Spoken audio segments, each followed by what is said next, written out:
Seigneur soit avec vous. Et avec votre esprit. Évangile de Jésus-Christ selon saint Luc. Gloire à toi, Seigneur.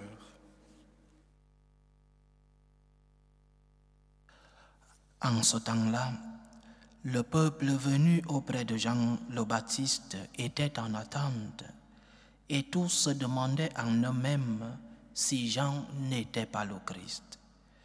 Jean s'adressa alors à tous. « Moi, je vous baptise avec de l'eau, mais il vient celui qui est plus fort que moi. Je ne suis pas digne de dénouer la courroie de ses sandales. Lui vous baptisera dans l'Esprit Saint et le feu. » Comme tout le monde se faisait baptiser, et qu'après avoir été baptisé, lui aussi, Jésus priait, le ciel s'ouvrit.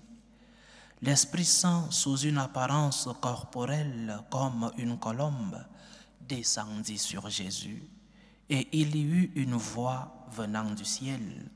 « Toi, tu es mon Fils bien-aimé, en toi je trouve ma joie. » Acclamons la parole de Dieu. Louange à toi, Seigneur Jésus. La fête que nous célébrons ce dimanche, la fête du baptême de notre Seigneur, nous rappelle en premier lieu la valeur des petites choses, la valeur des choses ordinaires, la valeur de la simplicité dans les choses. Parce que la plus grande partie de la vie de notre Seigneur s'est passée dans l'anonymat. Nous ne savons absolument rien de ce que Jésus a fait de 12 ans à 30 ans. Les évangélistes n'ont rien raconté. Même saint Luc, qui a connu la Vierge, qui a causé avec la Vierge, saint Jean non plus, n'ont raconté l'adolescence et la jeunesse de notre Seigneur jusqu'à ses 30 ans. Mais Jésus a dû faire quelque chose, évidemment. Mais qu'est-ce qu'il a fait? Ce que le bon sens nous dit. Il grandissait, il mûrissait, il apprenait comme vrai homme à distinguer ce qui est important dans la vie. Il a appris un emploi, l'emploi de son père, Saint Joseph, qui était charpentier. Et surtout, il a appris à aimer, à respecter, à faire ses devoirs. Il a été à l'école de la Vierge Marie, notre mère. Il a appris à être une personne de principe, une personne de valeur, mais aussi une personne religieuse. C'est pourquoi cet anonymat de notre Seigneur dans la plus grande partie de sa vie, cet anonymat est un enseignement dans la fête que nous célébrons aujourd'hui. Apprendre à donner de l'importance à ce qui, aux yeux des hommes, n'a pas d'importance, mais qui, aux yeux de Dieu, en a une grande importance. Par exemple, lorsqu'une personne s'en est allée, nous avons tous perdu un être proche. Lorsqu'une personne s'en est allée, une personne de la famille, un ami, lorsqu'une personne chère s'en est allée, parfois nous valorisons sa présence dans son absence. Nous valorisons cette personne lorsqu'elle n'est plus là. Nous nous souvenons des moments passés avec cette personne. Nous sommes dans la tristesse, dans l'angoisse, parce que la valeur, nous ne la donnons que lorsque nous n'avons plus ce que nous avions. Nous donnons de l'importance à des choses lorsque nous ne les avons plus. Mais lorsque nous les avons, il nous paraît que tout est normal. Il nous paraît que, et même que nous avons le droit d'avoir ce que nous avons. Mais ce n'est pas vrai, chers frères et sœurs. Nous devons apprendre à donner de la valeur aux choses quotidiennes, aux choses normales, aux choses simples. Parce que le Seigneur lui-même nous fait grandir. Comme Jésus dans l'anonymat. Il nous fait mûrir. Il transforme les choses ordinaires en extraordinaires. Alors ne valorise pas seulement cette personne parce qu'elle n'est plus. Commence à la valoriser lorsqu'elle est là. Parce que tu te souviens de tant de moments partagés avec cette personne qui n'est plus. Cela nous arrive beaucoup. Apparemment, nous donnons plus d'importance à ce qui est transcendantal, extraordinaire. Nous donnons de l'importance aux choses frappantes. Mais cependant, le même Dieu, le Fils de Dieu, a vécu une grande étape de sa vie dans l'anonymat. Alors, valorise les choses simples. Valorise les choses ordinaires. Valorise ton quotidien. Valorise ces biens que tu as dans ton quotidien. Parce que parfois tu cherches le transcendantal. Parfois tu cherches ce qui est frappant. Tu ne te rends pas compte de l'extraordinaire que tu as chaque jour. Tu ne te rends pas compte de la grande richesse qui est autour de toi chaque jour. Mais lorsque tu n'en as plus, tu te souviens de ces moments partagés avec cette personne qui est partie. Ou alors, pas seulement avec des personnes, même avec les biens que nous avons. Notre quotidien est plein de richesses. Notre quotidien est plein de choses extraordinaires. Notre quotidien est plein de grâce de Dieu. Ouvre les yeux, valorise ce que tu as. Ne le valorise pas seulement après, lorsque tu ne l'auras plus. Au jour le jour, valorise les choses que tu crois normales dans ta vie. Par exemple, tu as un emploi. Peut-être ce n'est pas l'emploi de tes rêves. Peut-être ce n'est pas le travail que tu aurais souhaité avoir, mais tu as un emploi. Combien de personnes n'en ont pas? Peux-tu savoir combien de personnes n'ont pas cet emploi que tu as et qui souhaitent avoir ton emploi? Valorise ce que tu as. Tu as une maison. Une maison, peut-être pas un palais. Peut-être que le Seigneur n'a pas permis que tu aies un palais. Mais tu as une maison. Combien de personnes vivent dans la rue? Combien de personnes affrontent les intempéries de la vie, le froid, la chaleur, les intempéries naturelles, la pluie? Tu as une maison, mais tu te plains. Valorise ce que tu as. Valorise les choses quotidiennes. Tu t'es levé ce matin, peut-être avec une douleur, non? Mais tu t'es levé. Combien de personnes sont parties? Combien de personnes n'ont pas pu se lever parce que leur douleur est plus grave? Tu es sur un lit d'hôpital, malade, et c'est dur. Mais valorise la vie. Tu es en vie. Le Seigneur continue de te donner le souffle de vie. Nous ne nous rendons pas compte de l'extraordinaire que nous vivons chaque jour. Nous ne nous rendons pas compte et nous sommes des éternels plaignants. Nous nous plaignons de tout ce qui va mal. Nous sommes arrivés à ne fixer notre regard que sur ce qui va mal. Nous n'arrivons plus à découvrir l'extraordinaire, la richesse de notre quotidien. Ouvre les yeux. Le Seigneur te remplit de tant de dons chaque jour.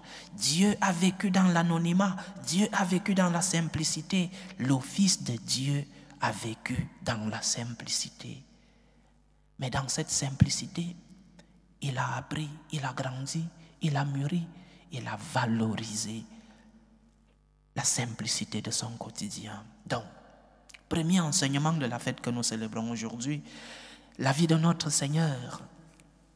Les évangélistes ne nous racontent pas de 12 ans jusqu'à 30 ans. Mais le Seigneur a vécu, il a travaillé, il a mûri, il a grandi, il a appris dans son quotidien. Parce que nous ne voyons que le Christ qui commence à faire le miracle dans sa vie publique. c'est un Christ qui a appris dans son quotidien, qui a valorisé l'école de sa mère et de son père à la maison et l'école de la synagogue, du temple. Valorise donc, donne de la valeur à ton quotidien, donne de la valeur à ce que tu as reçu de Dieu, à tous les dons que tu as reçus. Après une grâce, vient une action de grâce. Et les grâces que tu as reçues, ouvre les yeux. Elles sont nombreuses dans ta vie.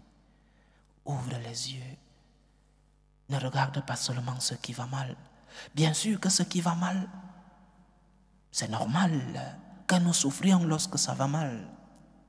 Mais lorsque ça va bien, qu'est-ce que nous faisons? Lorsque tout va bien, quelle est notre réponse? Nous savons nous plaindre. Mais lorsque le bonheur arrive, savons-nous être reconnaissants? Savons-nous dire merci à Dieu dans notre quotidien? Valorise les choses quotidiennes, valorise les choses simples, parce que dans ces choses ordinaires, le Seigneur les transforme en des choses extraordinaires.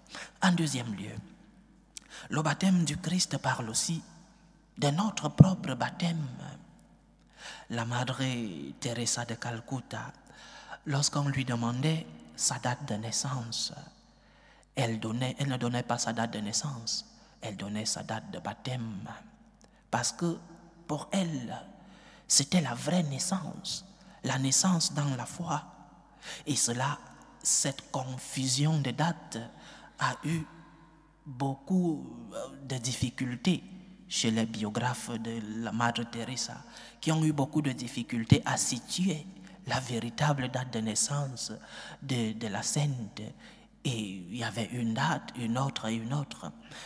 Mais l'enseignement ici, c'est que pour cette femme, pour cette sainte, ce qui était le plus important, ce n'était pas sa naissance physique. Le plus important dans sa vie, c'était sa naissance spirituelle, sa naissance dans la foi, sa naissance dans la vie divine. Ton baptême a-t-il une importance dans ta vie? Te souviens-tu de ton baptême? Te souviens-tu de ce jour? Pour beaucoup d'entre nous, nous étions des bébés. Mais te souviens-tu que tu as reçu cette mise dans la vie de notre Seigneur? Tu as été planté dans la vie même divine. Le Seigneur t'a transformé en créature bien-aimée, en la créature à son image et ressemblance, la seule. Le Seigneur a voulu que tu entres dans la vie divine. Quel grand don, quel grand mystère, quelle richesse. Souviens-toi de ton baptême. Souviens-toi qu'avec le baptême, tu es devenu fils de Dieu. Tu es parti de créature aimée. Tu es devenu fils de Dieu. Fils adoptif, parce que le Seigneur a un seul fils, notre Seigneur Jésus-Christ. Mais tu es devenu fils de Dieu. Et cela implique un héritage. Nous avons lu dans la deuxième lecture d'aujourd'hui, nous sommes devenus des fils de la vie éternelle, héritiers de la vie éternelle, nous dit Saint Paul dans sa lettre à Tite.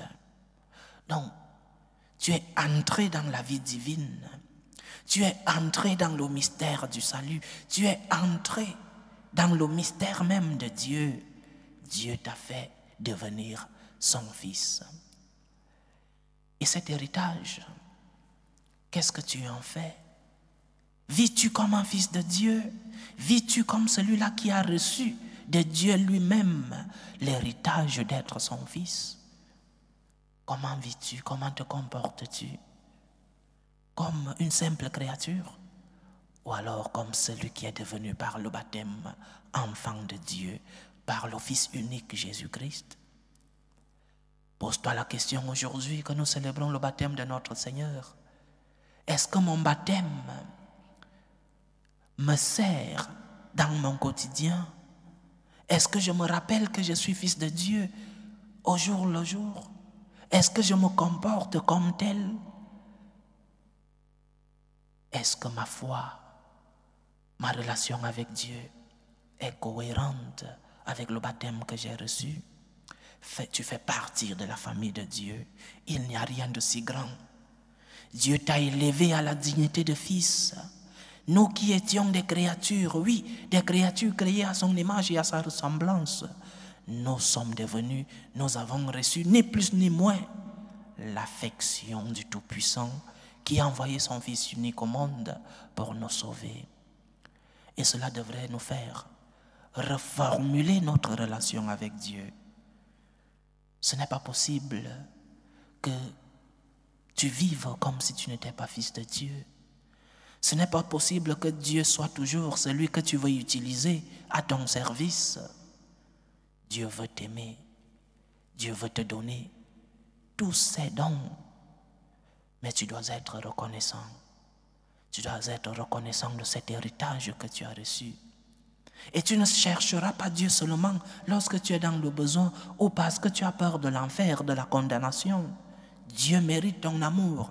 Dieu mérite ta gratitude. Les fils de Dieu, ce sont les fils de l'amour. Le Seigneur trouve-t-il cet amour en toi? Le Seigneur trouve-t-il cette gratitude en toi? Ou ce qu'il trouve, ce n'est que de l'intérêt?